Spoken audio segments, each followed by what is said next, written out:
Hey everyone, welcome to the Weekend DSP for January 14th, 2019. We got a couple of big topics to touch on. So far, it looks like 2019 is not shaping up to be a good year for Phil. We're only 2 weeks in, so that might be a little bit of an early call. But let's start to break down the events that transpired this week. Monday, we get a tweet from Phil talking about needing to do something drastic in order to help his tax situation. He thinks a marathon, a true 16-hour marathon, or maybe playing an entire game all the way through, would be the kind of event that he needs to run in order to gain people's attention and interest in order to show up and start shilling out money in order to help him with his tax situation. Now, if you start to look at the bigger picture of what this tweet represents, he says that this would be his first ever real marathon. His words, verbatim, these are not taken out of context. The important thing here is that Phil has run multiple marathons even since I followed him as a detractor. We had the Halloween game marathon, we had the Christmas marathon, and the indie game marathon. And when I pointed out at those events, those marathons usually tally up less hours than if he did a regular day and night stream, because a day stream typically lasts 4 hours and a night stream typically lasts 6 hours. His Halloween marathon was about 5 hours. It barely broke 5 hours. It might have been 5.5 hours if you included the pre-stream. So Phil acknowledging that he's never done a real marathon is kind of a big oopsie, because it shows to the patrons, those who nominate on the games to be played and those who pledge in order to see these kinds of marathons, that they've not actually been getting a really good product. And Phil recognizes that he's been delivering a shitty product by saying that his previous marathons were just not real. The other thing that's great, and I'm starting to come to this realization more and more recently, is that Phil is not only looking for people to handhold him through the games that he plays, which is not a terrible thing. I mean, it's absolutely annoying when he's playing Dark Souls for the 4th time and he pretends like he doesn't know how to do certain things. But basically his entire stream at this point is being handheld. Oh, I have this idea for an event, but what do you guys want me to do for the event? Oh, what games should I play on the schedule in the upcoming week? Well, he kind of does override and make executive decisions every once in a while, but for the most part, he's basically just looking to his audience and saying, tell me what you guys want to see. He does not take charge on anything that he does. And to just be real for a second, I honestly think Phil would not only be a better streamer, but he would enjoy streaming more if he took charge and took ownership of the product that he's putting out. If he said, you know what, I want to stream just Soulsborne's games, I'm going to give up on being a variety streamer, or I'm going to give up at least chasing AAA titles and play the games that I want to play. Because it doesn't matter what he plays, the same 300 people are going to show up for every stream. But what will make more people sub and may actually attract more people to him is if his streams had a little bit more energy and he had a little bit more enthusiasm and motivation to play something. And if he played the games that he enjoys playing, games that he potentially might be good at, then he has a little bit of skill sprinkled in there too, which could also draw in more of an audience or maybe retain a larger audience at the same time. Unfortunately, taking ownership of his own stream would mean that Phil would have to be liable for things that go wrong. We've seen this in the past where things like his birthday stream from last year, where he had these ideas for, oh, if I get a big tip or a big donation, I'll blow the party horn. Well, he said that that was Kat's idea. So by doing it that way, by passing the buck on to her, if his audience goes, wow, Phil, that's kind of stupid, then he goes, oh, well, then it's Kat's fault that it's not a good idea. It's not my fault. She suggested it to me, and of course I'm going to take her suggestion. I'm not going to sit here and think about it at all. And then the same thing happens with his audience. He comes in here and he's like, tell me what you guys want to see. Tell me what you guys want to see. They say, play Super Mario Sunshine or play this game. And he plays it, and he's like, well, I didn't get $2,000. I didn't get 1,500 viewers. That was a waste of my time. Why did you guys suggest that to me? You guys need to think about the business I'm trying to make here, and you need to give me better suggestions. Also, for someone who is very aware of how many people are out there actively hating and trolling him every day, every hour, the thousands, maybe millions of us in Phil's mind, Why does he trust anyone in his audience with any sort of control over what he does?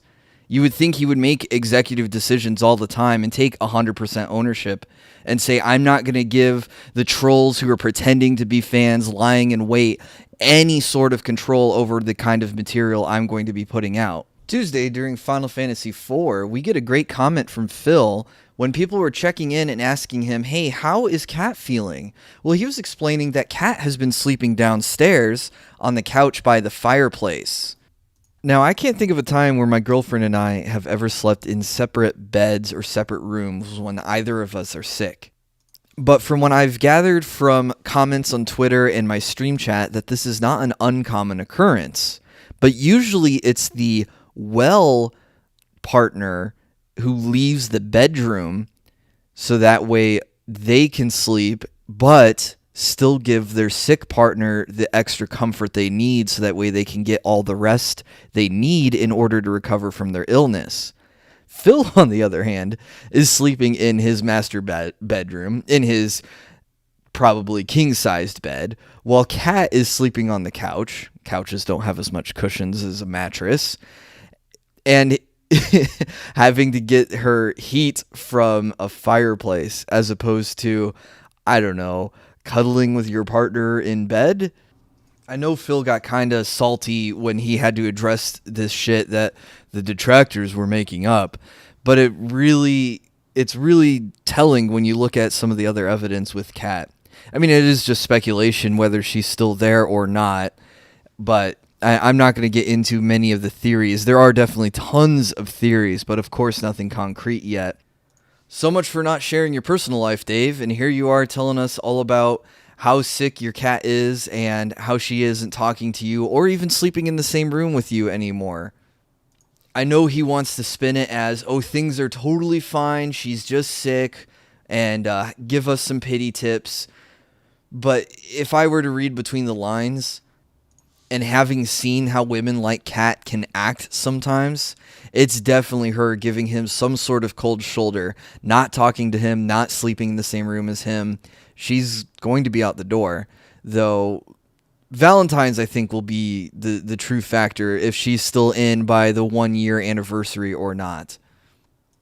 Tuesday was also Phil's top 10 games of the year, where he did the best games and the worst games, or most disappointing at least. But what's great about this is instead of doing an edited video, he decided he would do it as a stream. And let me tell you, as I'm sure everyone out there is already aware, that streaming is way easier than editing a video. However, Phil ran into several technical difficulties with this, which included things like audio not being muted in the video, so it was playing through on his stream, and he's trying to talk over that while playing music in the background. There was also some other glitches with working with OBS as well, where he was frequently showing other games that weren't the game that he wanted to play. Or video that he wanted to play, rather. So it very much came off as, oh, this should be something I should just be able to create a playlist and play and talk over it, and it'll be all hunky-dory.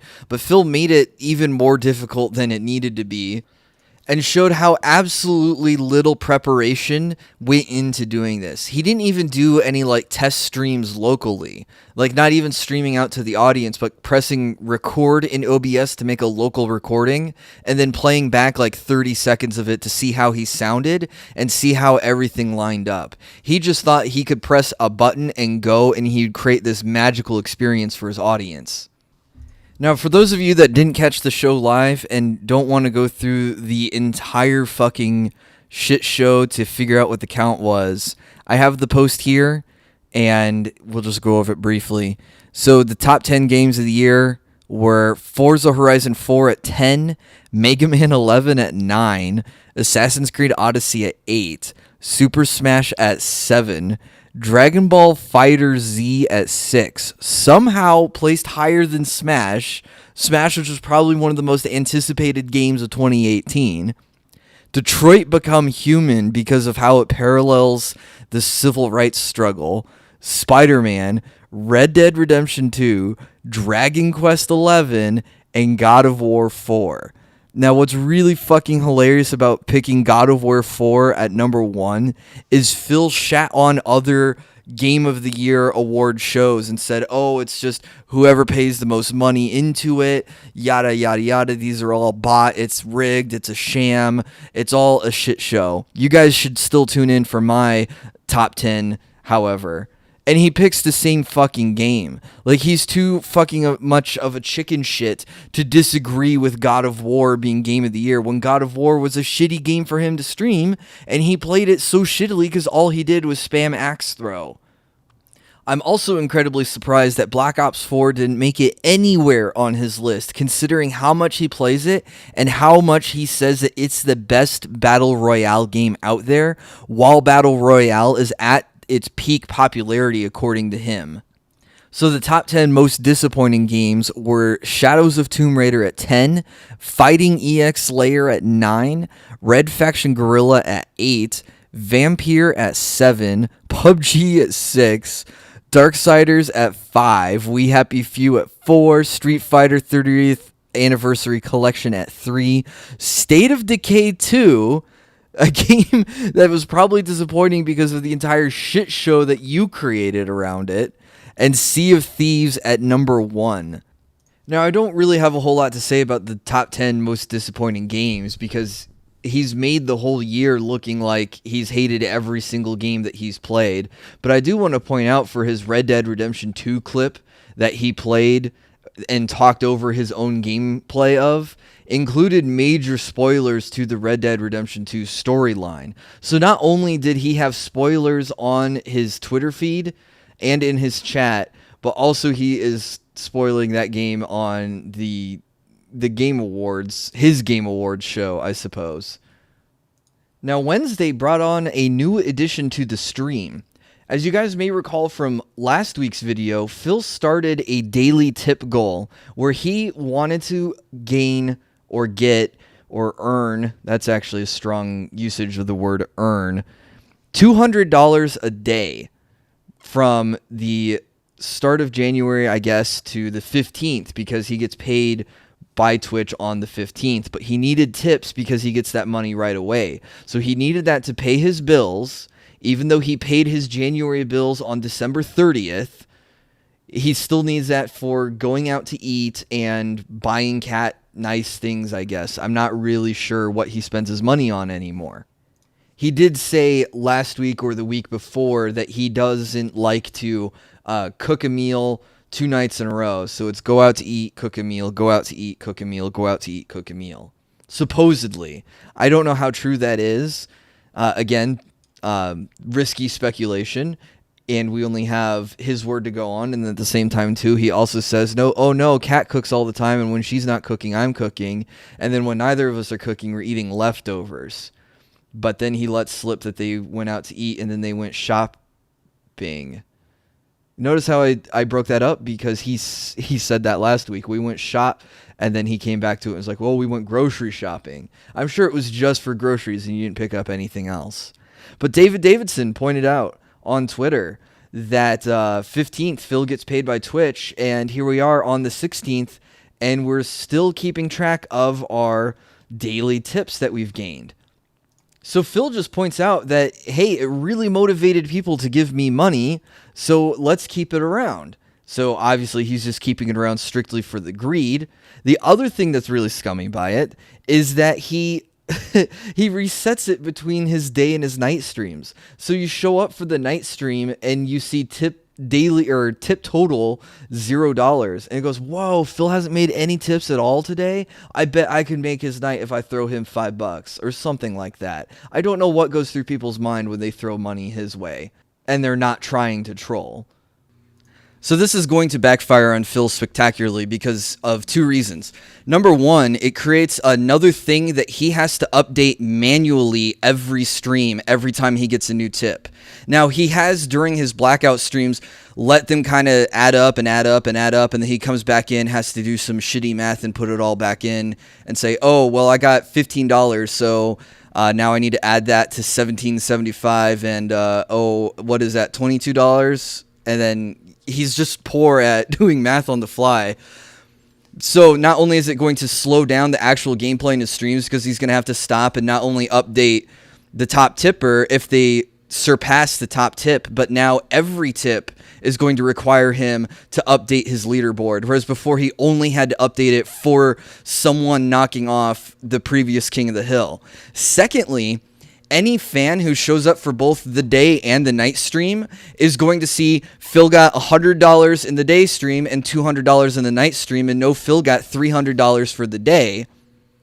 And if you look at $300 divided by the 6 hours of gameplay we actually get, that's about $50 an hour. They can do the math on that and figure out maybe it'll be a wake-up thing, and they'll go, holy shit, he doesn't need as much money. Especially when he's running these totals with no actual goal. I mean, there's Twitch thoughts out there who are running their streams, and they have a donations goal, and it's to buy a fucking house. I mean, Phil's just sitting here, and it's like, this is to keep me around. Yeah, right. You don't have anything else to fall back on. You will always stream forever until you're banned. So I'm going to skip Thursday this week because there wasn't really anything notable to really talk about. So let's just roll right into Friday, where we get a shit ton of salt regarding Article 13. Now, you guys may recall that in Phil's rules, religion and politics are not allowed to be discussed. He did not want people to talk about going out to vote last November. He did not want people to talk about the government shutdown or anything like that. But here we go. Article 13 starts to get a little bit of traction because he gets an email from someone at Twitch that says, hey, Article 13 may cause you to see less viewership and lose some membership, some subscriptions. And he thinks it's going to affect YouTube the same way too. Now, he wanted to move all of his revenue to be strictly, mostly from Twitch. So he does this flip-flop where, oh, YouTube's just an archive, I don't care what happens over there. And then he gets demonetized on YouTube, and it's, oh shit, the sky's falling, I'm losing money on YouTube now, I'm not getting more than $10 a day now. Now, strangely enough, if you've interacted in the DSP sphere long enough, a lot of the detractors and the fans, his fans, are all... It's a worldwide phenomena, it feels like. I've spoken with a ton of people from the United Kingdom. I mean, Brightside Viking is from Scandinavia, so another part in Europe. We've seen some people on Phil's Twitter timeline, and they have the squiggly Arabic text for their name and their location. So he's got people in the Middle East who are fans of him, supposedly. And then Janiesaurus Rex is from Japan. So Phil has a very worldwide viewership. I'm not sure what the time zones are in Europe. I don't know if Phil's streaming schedule fits into a European base more than an American-based audience. But he is doing the Chicken Little thing where he thinks Article 13 is going to be the end of him. And don't get me wrong, I dislike Article 13 in its entirety. I'm very pro-free speech. I dislike any sort of legislature that's going to try to regulate what people can say and do on the internet, because I think that's extremely dangerous. However, the schadenfreude of seeing Phil lose his fucking mind if Article 13 goes through would be fucking great. And not only that, but like, this is the only kind of politics that he's now allowing to be discussed in his channel. Only when he brings it up, number one, and number two, because it directly affects his business. He doesn't give two shits about anything else that's happening in the world. You try to bring up government employees not getting paid because of the shutdown. Well, he's going to bring up that, oh, well, I got my AdSense banned in August and I lost an entire month of ad revenue. Even though it was only 10 days, he likes to exaggerate all of this stuff, and he will always turn everything back towards him. So he can't care about people losing money because the government is shut down, because he's got to make his money. He doesn't care about illegals coming into the country because he doesn't pay taxes, basically, or he tries not to pay taxes, so he doesn't give a shit if, you know, he's funding someone else's money or whatever else is going on. he lives in a gated community, so he thinks he's got this penultimate sphere of safety where he's not going to have to worry about any increase in crime or anything like that. Like, literally none of the things, any of the big talking points about the wall, he doesn't care what his taxes go towards. He, of course, tries to minimize what his taxes are going down. So it doesn't bother him. Nothing can. Now, Article 13 can be completely circumvented by a VPN, but Phil doesn't think his audience is smart enough to figure out how to use even a free VPN, and he doesn't want them spending, $10, $15 a month on a VPN service because that's money that he should be getting straight up. He doesn't want that money going to any other company from his fans. Now, of course, all this Article 13 ranting is just focusing on how it's going to affect him and his business and how can he keep his business afloat. He doesn't care that the countries in the European Union are facing basically authoritative censorship, and it's going to affect their ability to watch YouTube and Twitch. He doesn't care how the viewers and the citizens and everyone else are going to be affected. It's only how does it affect him. Okay, changing things up to be a little bit lighter and just to laugh a little bit more at Phil as opposed to just looking at how absolutely horrid he is with some of this stuff. But we are going to look at how disgusting he is. Big Ups Liquid Richard has this post of Phil coming back from his break with 2 hours left in his Minecraft stream, and he's got this big old stain in his right armpit. Now, there's no idea how long it has been there, but he basically wore it until the end of the stream. So whatever he had to do on his break that necessitated him generating this wet stain, he didn't think to change shirts or anything like that. He just looked at himself or felt it, noticed it. I mean, how can you develop a wet stain and not feel that against your skin or anything? And just shrugged and went, whatever, I'm just going to get on camera. This is the same guy who doesn't even shower before he gets on camera, and he says, oh, there's just not enough time in my day to shower. That's like Amber Lynn levels of disgusting and justifying, absolutely gross behavior. And Phil isn't even at 600 pounds yet, and he's still acting like he has the mobility of someone who's severely overweight or even has, I don't want to say disability, but someone who has some mobility issues. At best, we will get Phil to brush his teeth and brush his hair, whatever hair he has left, before he will get on camera. Shit, I don't even get on camera, and I will still shower before a stream if I worked out before it, because I don't want to just sit here for 2 to 3 hours stinking up and feeling gross. I used to do shoutcasting, sorry for the stutter there, and I was on camera, so I knew how important it was to have a good shave, everything trimmed, hair swept back, good clothes, and looking good. And it just irks me to no end to see a streamer like Phil, who's been moderately successful and been doing this business for so many years, and he just doesn't have a basic grasp or understanding of how to present yourself on camera to the internet. Also on Friday, as posted by Soap Queen, we get a little bit of a insight on how Phil explains that he wants to do his 16-hour marathon. So during the 16-hour stream, we'll have a 5 to 10 minute break every hour and then a 20-minute break every 4 hours. So every 4 hours, 20 minutes, well, you're only going to get 3 of those 20-minute breaks. So that's already an hour shaved off of the marathon. So now we're looking at a 15-hour marathon. Then you have your hour-long pre-stream, of course. Now you're looking at a 14-hour marathon. Then you're going to have a 10-minute break every hour. So 10 minutes. So if Phil goes late on every break, like 10 minutes, if he keeps it exactly 10 minutes, and he does go late on his breaks usually pretty often, that means that you're going to have another 2 hours and 40 minutes lost to breaks. So 4 hours, more than 4 hours of his 16-hour stream is going to be breaks. 25% of his 16-hour stream is going to be break time. That's assuming if he only takes 10-minute breaks. If those 5 to 10 minute breaks turn into 15-minute breaks on average, then you have 4 hours of the stream lost to just the mini breaks. So then you have the other hour lost to the pre-stream and the other hour lost to the 20-minute breaks every 4 hours. And in that case, then his marathon is almost 60-40 gameplay break time, which is so close to 50-50. It's ridiculous.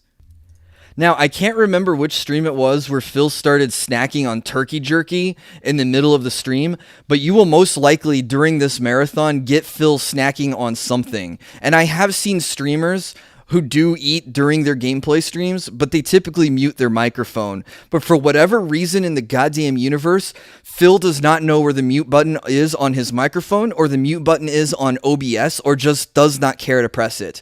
He only mutes himself if he has to go blow his nose sometimes. Sometimes he gets up and leaves the room, but you can still hear him in the background. So if Piggy gets hungry during these 16-hour marathon, he's like, well, I gotta eat, and I only eat 2 meals a day, so I can't even skip one of those. We're gonna hear him just chomping away like a piggy in a trough. You know, I hope he does that stream on a Saturday or a Sunday so I can catch it without having to do PTO. But if he does do it during the week, I might take that day off of work just so I can restream it, because I think this is going to be a fucking disaster, and I want a front row seat. So Friday night, Phil finally finished Final Fantasy IV. It's a lot of F words in there. And what's really great is right after he finished the stream, he goes to upload it to YouTube, and he sends out a new Twitter schedule because he's got to do that daily for some reason. He copy pasted this this monstrosity to his Twitter feed, which even says that the next day, Saturday the 19th at night, he's going to conclude Final Fantasy IV. Now, I used to include a part of the weekend DSPs where I would have Phil's Twitter schedule up, and I just gave up on doing it because every 12 hours, he was changing his schedule. I used to give him props where I could, compliments where I could, when he was doing something right. And it used to be Phil was extremely consistent with his scheduling. And then sometime in November or December, he just stopped giving a shit and just copy pasted this stuff. There was that one time where he said Thursday was his day off, but he was also going to play Hitman 2 on that same day. And then we also get this lazy shit where he has Pacific Standard Time and Pacific Standard Time. So it looks like he's playing from 10:15 to 1:15, which isn't true. That's supposed to be starting at 10:15 on the West Coast and 1:15 in the East Coast. But then, of course, he has the wrong game for Saturday night, and then for Tuesday, he has his retrospective marathon event, which he then canceled. So what's the point in doing these schedules anymore and he does them, 3 or 4 days out? If half of the events that you have on there get changed or don't happen. I mean, it's literally the one thing, like the only thing I could positively point that to what Phil was doing and saying that is working for him. That is what a successful Twitch streamer should do. I mean, Dr. Disrespect does the same thing. Monday morning, he says, here's my streaming schedule for the week. He even has a countdown widget or application built in onto his channel that says countdown to the start of the next stream. Phil even updates his Nightbot or MooBot with exclamation point schedule to tell you for the day what day the day stream is and what the night stream is, if he remembers to even update that. So he used to go through all of this and be very consistent in making sure everything lined up. But here's another thing that just doesn't work out is if I go look at his Twitter feed right now, he's got his new schedule that he posted 18 hours ago for the rest of the week, and that includes what he's streaming tonight as I'm recording this, which is going to be Black Ops 4 multiplayer. And then he says it's going to be 6:30 Pacific Standard Time. But then 30 minutes ago, he says, because he just finished his Dark Souls stream, he says, hey guys, uploading the stream, go check it out, and then I hope to see you at 6:45 for Black Ops 4 multiplayer. So he always varies his start times by these 15-minute intervals for some reason, and then he doesn't even get on his camera, not even on camera, he doesn't even get on microphone until 7 Pacific time every time. He lets his pre-stream slideshow roll on for the 15 to 30 minutes until it rolls up to 7 o'clock exactly. Then he does a real quick nightly pre-stream, which he doesn't record, and you typically get typically get the saltiest, and I mean the saltiest comments out of him, because he knows it's not being recorded by himself to put onto YouTube. So I guess that makes it harder for us detractors to go find it down. Even though you got Dark Dave, who's making archives, and you have Mr. Huss Stuff, who typically records and uploads it if it's typically spicy. If it's, pretty blasé, then, it doesn't get uploaded. But there are good Samaritans out there who are capturing all of these moments right before he gets into his night streams. Now, Saturday is probably one of my favorite parts of the chapter of This Week in DSP, because we get the announcement in the morning that Machinima privated all of their videos. And Phil was so quick to jump on them. This is the guy who only wants positivity in his streams, by the way. But the second that someone else goes under or something happens to them, man, is he so happy to just sit back and laugh. And he claimed with this tweet he was not gloating about them. Machinima is now dead, deleted over 10 years of video history overnight. This company was run by idiots swimming in money and had the worst management possible. Threw away my 6+ year partnership in 2017 and tanked themselves. I outlasted them, LOL. So apparently Machinima went under because they didn't have Darkside Phil on their partnership anymore. But also, I just want to point out to the LOL in all caps, and he says that that's not him gloating. LOL stands for laugh out loud, Phil. That sounds like you're sitting back and having a jolly good chuckle because you think you're still making it on the internet while there's other channels that are struggling or just going under all over you, because YouTube and Twitch, it's not a viable career anymore. It's so oversaturated that unless you blow up big or you're just doing something so different or so niche, that there's probably a dozen other people doing the shit that you're doing. I mean, fuck, even just detracting against Darkside Phil, a channel like this where I do restreams and commentary, you can probably find dozens, if not hundreds of channels just like mine out there. It's nothing new, it's nothing unique, and it's not going to get you enough money to not work a big boy job and just sit on your ass and make videos. You're not going to be able to be like Mundane Matt and somehow think to yourself that you're affording to live and own a house and take care of a child and wife with only like $1,000 a month in income. We also have a lot of companies lately trying to curtail and cater and decide who should and shouldn't be able to earn money on platforms or where their ads should and shouldn't be played. It's something that YouTube could probably fix with a lot of their machine learning and their algorithms and everything else, but instead we just get people getting constantly deplatformed in order to sustain the different platforms. And it's actually shrinking business in some of these sites and growing business on other sites. I mean, I'm sure Stream.me is very happy with some content creators getting kicked off of Twitch and getting kicked off of YouTube, because now their platform is just exploding in viewership and membership on all of their streams. But dialing it back towards Machinima and Phil, I just love that we have the lack of self-awareness in the comment where he says, run by idiots swimming in money and the worst managers possible. Doesn't that just echo DSP gaming even a little bit to you guys? I mean, he talks about when he was with Machinima, he made a ridiculous fuck ton of money. And that's a quote, by the way, from Phil. And if you look at Phil's earnings, I mean, he's probably earned $100,000 a year for at least the last 5 years. If you want to extrapolate that into all 10 years, on average, he's made $100,000. I mean, I'm willing to bet in the earlier years, he made way more money hand over fist. So Phil's in the last 10 years has earned and squandered, and earned again, used in a very loose term there, over $1 million. And he wants to call himself middle class and the average guy when he's probably in the upwards 10% of earners in the United States.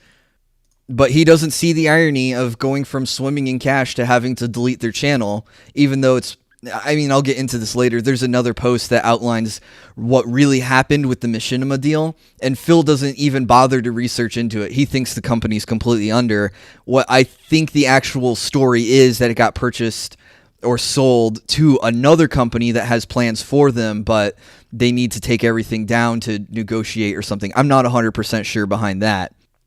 But also, of course, Phil's gloating at another company's demise leads to a lot of people pointing out, hey man, that this is just like bad optics. There were even people in the comment chains that identified themselves as longtime fans of his who got called idiots for not understanding Phil's statement, and Phil even tried to dial it back and say he wasn't gloating, and they were just like, nah man, I'm not a fan of this, and he just ended up blocking more people on Twitter. This wasn't quite State of Decay levels of shitstorm, Twitter shitstorm, but it is definitely bad optics for him and more bad PR. But I don't think Phil cares about the bad PR because it does put more eyeballs on his channel, because he dredges up this machinima thing throughout the whole weekend.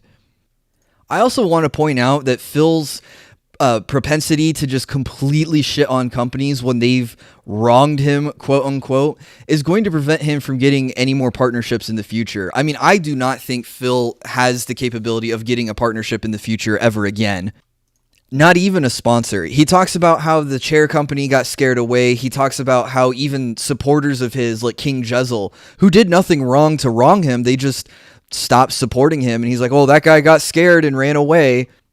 But then Machinima, who kept him afloat for 6 years and gave him shit tons of money and went to bat for him multiple times. And I'm going to pull up the tweets that I think Kama archived that show that Phil thanked Machinima for helping him get out of copyright strikes. And that if they weren't around, he wouldn't have made the shit tons of money he made in order to buy the current house that he's in and move across the country. No respect, completely ungrateful for this company. And he did the same thing with Curse. Curse, which was grateful enough to pick him up after Machinima dropped his ass. And then he blames them for dropping him, or at least he blames the trolls. But then he blames them for not being able to keep him around. Like they didn't have the capabilities to monitor him. And he tried to make the whole situation about him again when it was, of course, Curse dropped a lot of people because, again, this whole YouTube cash cow has already been milked and channels like mine are already suckling at a chapped teat. This is also another example of revisionist history, as we have the archive tweets here from Phil back in 2017 when he lost the Machinima partnership, that the way he's acting now with losing Machinima and the way he kind of gloated about his new Curse partnership and getting more money than he was with Machinima kind of makes it look like it wasn't a completely amicable mutual agreement for Phil to leave. It kind of makes it look like he got his ass dropped. And it's important to look at Phil retconning history this way because it kind of draws into a little bit of the information and thought control that a cult does, but at the same time too, purely damage control. He may have in 2017 tried to make the drop seem amicable and mutual, so that way he didn't completely shit on Machinima, so that way other partners or MCNs that are looking for channels like Phil's go, oh, this guy is an asshole and terrible to work with, we're not going to pick him up. But if he makes it look like, oh, everything was hunky-dory and I agreed to their conditions because of extraneous circumstances, then it's like, oh, he's safe to pick up. But now he's got to know he's not going to get another partner or sponsorship. So he's just so happy to shit on all these previous business dealings because it's going to be completely impossible for him to get anything going forward. I really need to find the video from Disguised Toast that really breaks down a Twitch streamer's income, because a majority of the big guys who actually are able to afford to do streaming for a living, and I'm not talking about people like Phil who own 2 houses somehow and beg to float by. I mean, guys who are just able to click on, guys who are able to pay editors, pay artists for emojis and transitions, buy really nice equipment. I mean, like DSLR cameras instead of webcams for their face cams and things like that. I mean, like really top-notch professional stuff. In that video, Disguised Toast breaks down like sponsored streams and sponsorships, like getting sponsored by Razer for their equipment or Spawn Seats or whoever makes gaming chairs. Those are very strong, very steady sources of income. And then the sponsored games make you, they say, I want to say he said $1,000 an hour playing a game for 3 hours, and you only have to do it once. And Phil, on the other hand, would rather have some sort of code of honor or ethics that would prevent him from playing something either early or sponsored, but he doesn't have any sort of pride or honor when it comes to just standing on camera, sitting on camera, and begging for 4 hours straight practically. So Sunday, we get another great tweet from Phil, and it's more Machinima Salt. And this time it was at 3, 4 in the morning his time. So now keep in mind, this whole week is the Subpocalypse for him, where he's gone from his 1,800 subs to dropping below 500 for the first time, I want to say in like 4 months maybe. But we get this tweet where it's never a good thing when companies go out of business and people lose jobs, but I've outlasted 2 companies and numerous content creators who've wronged me solely through the support of fans, and that longevity is positive and should be celebrated to the future. So remember when he made the tweet that ended in LOL in all caps and he said he wasn't gloating about another company's demise? Now here he is at 3, 4 in the morning celebrating that he is still around and this is going to be his 11th year doing this, and we're going to get another 11th year anniversary stream, I bet. I gotta think that he was up late drinking gin in order to keep himself calm and relaxed while looking at his sub count numbers just go boop, boop, boop, just dropping down like a fucking rock into a pond. And the only thing that can make him feel better is shitting on another company, which just draws back to what I've probably said earlier in this video and said numerous times on stream and other videos. Phil is completely toxic to the gaming community. He shits on companies, he shits on the developers, shits on the publishers, he shits on the programmers, I already said developers, other gamers, other streamers, other YouTube channels. He doesn't host anyone else. His fans don't watch anyone else. It's all Phil or bust. Because what he does, instead of building up other people or other streams, hosting other people, trying to network or integrate or collaborate, he would rather tear down what other people do. And he says, well, these people are just fucking gimmicks. These people are just walking ads. And he does that to diminish what other people offer to the streaming community, to the gaming community. So that way you just look at Phil and go, well, he's the true and honest gamer. He's the only one I should be watching because he doesn't give me any bullshit. I mean, look how shitty his webcam is. Look at his no overlay setup. You know he's not a professional doing this. He doesn't have a studio behind him or anything like that. He's just your average guy. Now, I didn't read through this whole article, but Nager, who used to be a mod on the DSP sub forum, he pointed out a lot of the stuff that goes into Machinima going from Warner Brothers to another company called Fullscreen. Now, I've not seen what Fullscreen is supposed to be, but from my understanding, it's a multi-channel network. It might even be a platform that's separate from YouTube. And what's important is to say that it's separate from YouTube is Phil has been begging for something different from YouTube to compete with YouTube and fix all the shit that's wrong with YouTube. So here you go. You get Machinima, all the videos that Machinima owns, because I guess when you're partnered with them, you relinquish some sort of ownership to the channel. So Machinima still has all of these fucking videos that had been contributed to them over the last however many years. And now it's going to be added to a larger streaming service that's going to be launched later this year maybe, and it's going to be a competing platform to YouTube and Twitch. So this is exactly what Phil has been wanting this whole fucking time, is something to compete with YouTube. I mean, it's going to compete with Twitch, so that kind of sucks for him. But now because he's completely shit on Machinima, and he's completely, of course, shown that he can't work in another partnership, that now he's going to miss this opportunity to jump onto this new platform. The only thing that this new platform gives is another, I guess, really weak safety net in case Twitch ever completely falls out from underneath him. But he's not going to be able to get on it early or be a part of it when it launches, which is what you want to do in order to establish yourself on a new network or a new channel right away. I mean, it's not like he could have salvaged the Machinima relations. It might have been possible because they're owned by a new company. So usually when that stuff happens, sometimes they clear house, or maybe some positions get changed, people get moved around, and some jobs become unnecessary anymore. They get rolled into other positions or things like that. So maybe the people who he wronged, not Machinima wronged him in the past, are no longer there. They don't have that animosity towards the Dark Side Phil. He can point at his very large Twitch channel, having the most tier 3 subs on his channel at one point, and his okay YouTube channel, and say, hey, look, I'm without a partner program. Could I reapply? And get on to this new, I mean, I guess applying to it too early would probably hinder his Twitch relations, but he might not be able to use this as a safety net. Who knows? I mean, it's very interesting. I can't wait to see what happens with this, because just glancing through some of this is kind of exciting. I mean, I do like free market. I do like competition, especially when you're competing with monopolies, basically, on a lot of these platforms and services. Piece of Shit gives us a update to the sub count, and we're at 486.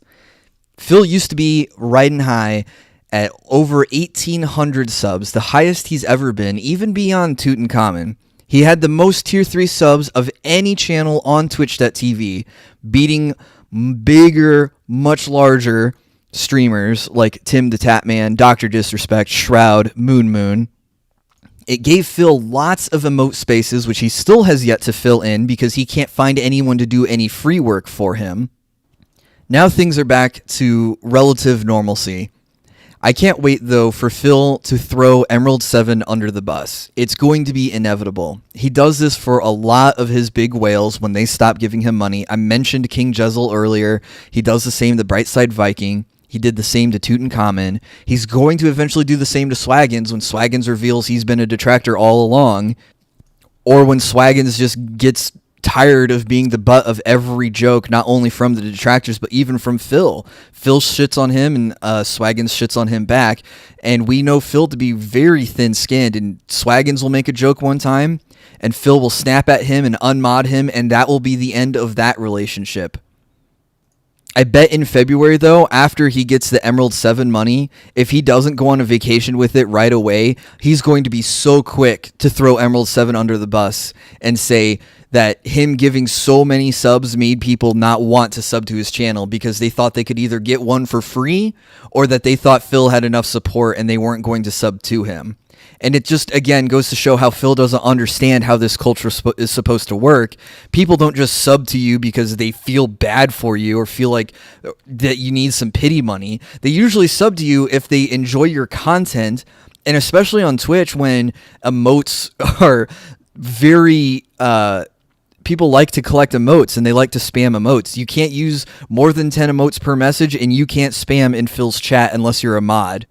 So he refuses to make good emotes that people would want to sub for in the first place, and he doesn't put out good enough content that make people feel like they should sub naturally. He just begs and guilt trips them into giving him money. We got a couple of good clips from Kama during the Dark Souls Remastered Magic run, which is like the ultimate hand-holding run I've ever seen. And one of the comments says that Magic doesn't suck, you need to not rush, and you need to be strategic in how you use things, especially since Magic in this game is governed by a number of casts. Like, you only have so many spell slots, and you can only cast a certain number of the spells, and there's no replenishment like there is in Dark Souls 3, where you can have an Ashen Estus flask, which replenishes what is essentially your mana bar that you can use for your special skills and spells. But instead, he takes this to be someone telling him that he sucks, and he wants that person to tell him how to play the game instead. What's really great, too, is while he's bitching and moaning about this guy telling him that he sucks, he takes 4 spellcasts in order to kill a single skeleton. A skeleton which only should be a 2-hit kill with Soul Arrow. Alright, McG-Man. Cheering said, here's a suggestion. This is Dark Souls. Magic builds take patience and lots of cheesing. You cannot spam magic. It's your first magic run. You have to adjust to it and not rush. Magic is not garbage. Then tell me how to use it. Don't just say, oh, you suck. You're not doing it right. Tell me how to use it. That's why I wanted to do this run, so I could understand how magic works. Not just, wow, Phil really sucks.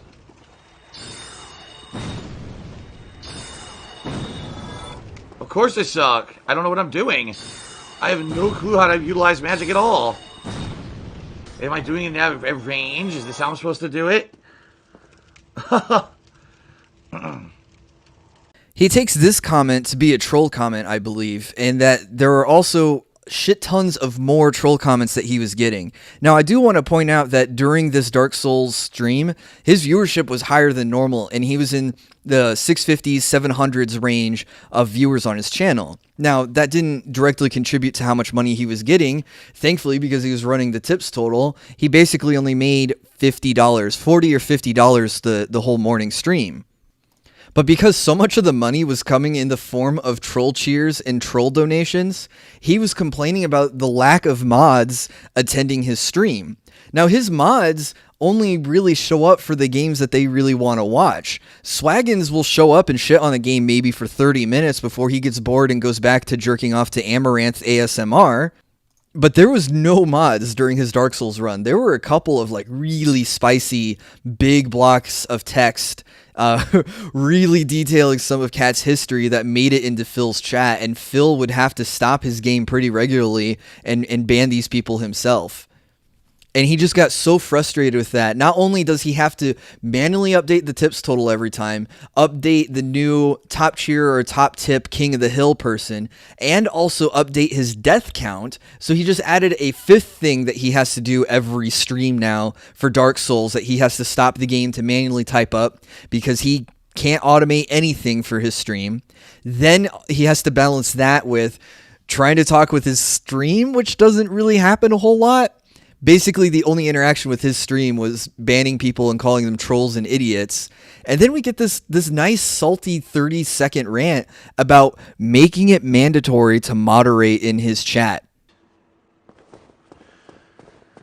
Sadly, whenever I play Dark Souls, I'm going to have to start making it mandatory that mods actually show up, which I almost never do. But it's, like, impossible to even, like, look at stream chat because there's so many trolls. And it sucks because I know you guys are trying to have a good time, and I'm trying to get help from stream chat, and it's not working. So I'm going to have to talk with my mods to make sure there's always mods moving forward.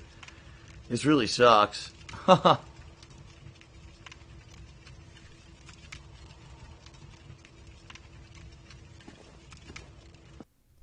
Keep in mind, most of Phil's moderators are people who gave Phil money in the past. They are supporters for Phil. Phil doesn't pay his moderators like a lot of other bigger channels do.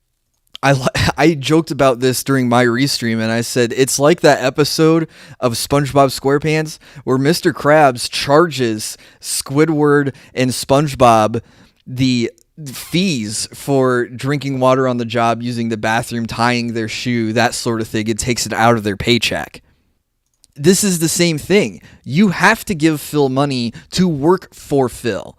At best, you're going to be able to work for free and maybe get a shout out once in your lifetime if you make an emote that he's going to use forever, because he's still got 20 emote slots or something to fill up. So it's not like he's going to delete any old emotes to make room for stuff. He's going to use that Santa Claus emote this whole fucking year. And Phil has acknowledged that a lot of his moderators are college students or maybe even high school students, but he did blame school for being the reason why his mods hadn't been showing up a whole lot lately, because school is back in effect. But now it's fuck your education or fuck working a real life job or going and seeing a girlfriend or anything. If I'm streaming Dark Souls, you gotta be here. You got to make time to be here for my fucking streams. I hope that his mods get a little bit of backbone and give Phil the double middle finger and just say, you know what? You moderate your own fucking streams, buddy. I did it as a courtesy, as wanting to be nice, as a way to support you beyond just financially supporting you. And you're just going to shit on me for doing that? That should be a huge warning sign to these people that Phil is just fucking using them like he uses everyone else in his world. I hope him making that comment really scares other people off from wanting to be moderators in his chat. And if they don't say fuck you to Phil, then I really hope he goes through with unmodding these people, because that would be a fucking shit show and a half. Now, we got another really spicy thing that happened over the weekend. This is a post from Re-Entry Phantom. Now, I'm gonna censor what is shown there because I don't want to get Susaned, especially since the channel has reached a certain threshold, over 1,000 subscribers. And I know I've got people from Phil's camp who watch every video and watch every restream and like to thumbs down every chance they get. I'm not going to give them any ammunition for reporting me. So unfortunately, that means I'm going to have to cuck myself a little bit and dial back on some of the inflammatory language. But speaking of inflammatory language that you shouldn't be saying on platforms that are very authoritative on what you can and can't say, Phil did say these two slurs out loud on his Twitch stream, and he was banning people that pointed it out to him that these were slurs. So I don't know if he knew after the fact that they were bad, or maybe Swaggins or someone else DM'd it to him, and he was just trying to do information control and ban anyone who brought it up as a negative against him or warned him about it. Even saying something as simple as toss was getting you banned in his chat after he said these two phrases. Now, what's really fucking great is that there's someone who's been in his channel, at least for the last 3 weeks, as far as I can tell, whose name is Padaris. And I don't think I can get in trouble for saying that because it's Russian for a certain slur that I'm probably going to have to stop saying on the restreams and the YouTube videos. But we've seen Twitch Thoughts get banned for saying this same slur in Spanish. So I'm really, really surprised why not only is the username still allowed, but that Phil keeps saying this phrase out loud again and again and again. So I don't think anything's going to come from him saying not just a slur against black people, a slur against Asians, but now repeatedly saying a Russian slur for homosexuals. Maybe a little bit of optimism rainbow thinking that he might get a 24-hour suspension for doing this. I mean, one can only hope that Twitch will just even moderately, lightly moderate Phil, not Phil's chat, just Phil, and just say, dude, these are things you got to be on the lookout for. Sorry if it feels like I'm jumping around topics again. I'm just reporting on stuff chronologically that came through the Kiwi Farms. But we have this post that announced that Phil killed his first boss, not the tutorial boss, in his Dark Souls Magic Only run. So before you guys throw up and go, yay, Phil did it, keep in mind that this is a monster or a boss that has a extreme weakness to bleed. So Phil found a bleeding melee weapon and attacked it repeatedly to trigger bleed, to trigger monstrous amounts of damage, and to basically cheese the fight. So this magic only run is off to a great fucking start because we're not getting any magic whatsoever on the boss fights. Now, I did do a dagger only run of Dark Souls 3 that I do want to finish hopefully sometime soon. I know it's been on the back burner for a few months, but the only time I went against using daggers only was against the giant, Yorm the Giant, because you basically have to use the Storm Ruler to beat that fight. I mean, doing the math, your daggers would break from durability loss before you would do enough damage to kill him. And no one wants to see me sit there on the guy's ankles for an hour and 45 minutes poking away at him. But according to people who've played Dark Souls 1 in magic only runs before, that this particular boss that has the bleed susception, the bleed weakness, magic only runs come back to him later once they've gotten enough power that their magic spells are able to do enough damage to finish him off in the allocated number of spell casts that you have of every spell. But I guess it's no big deal because the Dark Souls magic run, he has said, is just going to be filler content until new games come out, even though there's tons of games that came out last year that he completely skipped that he could be playing instead, games that were cheaper than him to re-buy than Dark Souls Remastered. So this is probably a run he will never finish. He has no motivation to finish. He doesn't want to go for another redemption because that's going to be impossible at this point. He's going to finish this as magic only, and everyone will refer to it as, but you killed the first boss cheesing it by exploiting the bleed weakness. Somehow, somewhere, because, I mean, you can't leave comments on his YouTube videos. And could you imagine him picking this up in, I don't know, a month or so, like after he's played the new games like Resident Evil or whatever, and he's going to pick it up and he's just going to completely go back to, guys, I forgot how to do everything. I need you to hold my hand. Please send me those bits and tips so that way I know what to do again. He's going to have to relearn the whole thing all over again. The other thing that was really shitty too was him just fucking grinding. The first stream looked like it was just grinding. Now, there was speculation that he was following a guide and trying to grind a particular monster for an overpowered weapon or something, which is not a terrible strategy. I don't hate that, but it's just fucking boring to watch, especially coming from someone as boring as Phil, who can barely hold any sort of conversation whatsoever with his chat. He doesn't talk about current events because he doesn't watch the news. He doesn't watch any other content creators, so he can't talk about their drama or goings-ons or anything like that. Can't talk about politics with him. So what can you talk about and relate with him? He doesn't watch sports, so you can't talk about like the playoff games in the NFL. He doesn't go outside, so you can't even talk about the weather. All you're going to get from him is, oh, it's pretty comfortable in my office right now. I mean, there's a lot of sunlight coming in through the blinds, but I mean, what can you do? Ack. And I know this from just restreaming Phil. You can only talk about what's going on the screen for so long. If you're not talking about any insight into the game, like, oh, well, I'm going this way instead of this way because I want to collect this item or I need to kill this character, that can be entertaining. But when you're being handheld through everything and you can only react to the shit that happens on the screen so many times, especially if you're farming shit, you have to fill in the gaps. And there's nothing to fill in the gaps with. But the only thing you're allowed to talk about in his chat is what's going on. So you're just going to hear about how fucking boring it is to watch him kill the same monster over and over and over again. All right, guys, last comment about Sunday was he started Dark Souls late, I believe, because there was something fraud related. So because he started late, he ran the stream a little bit late, and that caused him to start Blackout a little bit late. Now, I was able to catch this restream, but what was great was he starts up the Twitch stream. He's in chat. He doesn't even start his stream up. I'm sorry. He just gets into chat to say, oh, I'm waiting on my videos to upload before I can start the stream. So this just starts a whole nother thing in my mind, because you have two internet lines, and the whole purpose of him having two internet lines was so he could stream on one line and upload on the other.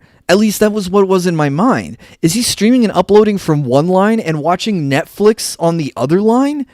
I don't know how he has his fucking network laid out, but if that's the case, then why the fuck have two lines? You're never going to watch Netflix while you're streaming at the same time, and watching Netflix isn't going to affect your upload speed. And if you have two internet lines, you can stream on one line and upload on the other, and they won't interfere with each other. So what seriously is the fucking point behind him having two fucking lines?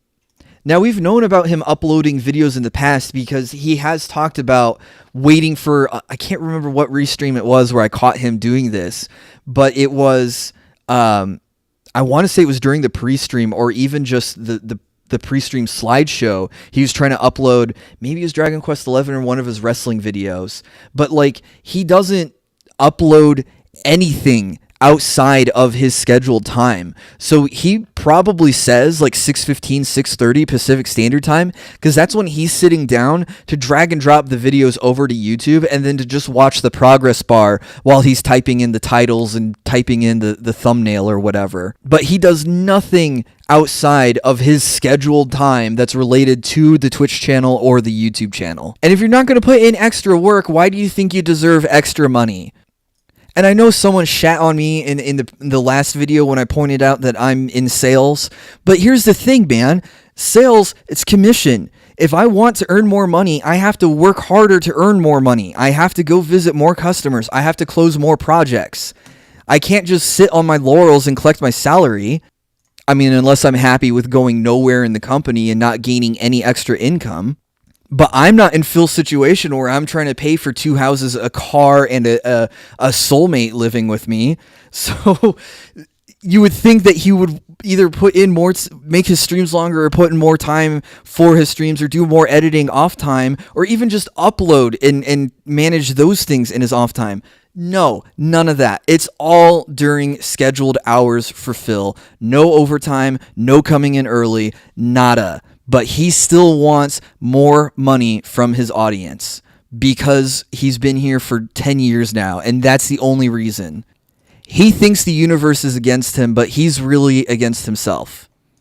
All right, guys, and that does it for the week in DSP. I hope you guys enjoy it being an hour long. So I know last week's was a little bit shorter, and I know you guys really like to have the longer videos. So I hope you guys, it's enough for you guys, and I hope it can keep you satisfied until the next restream or the next week in DSP. I just want to say thank you again for getting me to 1,000 subscribers. This is the first time in any of my YouTube channels that this has happened. I'm really excited, I'm really happy, and I want to keep making good stuff for you guys. So if there's anything that I said that's incorrect in this video, let me know in the comments below, and I'd be happy to update in the description or pin a comment to the top with any corrections.